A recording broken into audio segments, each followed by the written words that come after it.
El dia ha començat molt bé, la veritat és que tenim la col·laboració de l'hospital al 100%, tenim ja molt de moviment a les dues unitats que tenim aquest matí a les instal·lacions i estem molt positius perquè estem veient el compromís dels metges, d'infermers, de la resta de personal de l'hospital i també dels familiars dels malalts. El dia d'avui és especialment important perquè hem de continuar fent aquesta tasca de conscienciació, d'explicar als ciutadans de Balears, especialment als professionals sanitaris i als familiars de persones amb malalties, per què necessitem 200 donacions de sang diàries.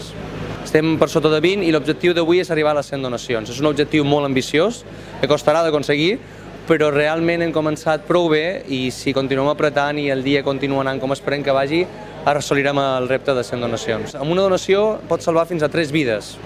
El 60% de la sang que el Banc de Sang envia als hospitals de Balears es dedica a malalts de llarga durada. Són malalts que no tenen vacacions, que no tenen temps lliure, que estan aquí, estan en hospitals com l'Hospital de Sant Llàtzer i que estan contínuament. Un malalt de càncer pot arribar a necessitar fins a 20 transfusions de sang. Per tant, hem d'entendre tots que aquests malalts necessiten aquesta sang, la necessiten contínuament i sense la sang dels ciutadans de Balears aquests tractaments i aquestes curacions no serien possibles. Per tant, a la gent que mos estigui mirant ara mateix, és important que entenguin que cada bossa et salven vides i és un esforç tan petit, com pensa tan gran, que ho hauríem de fer tots immediatament.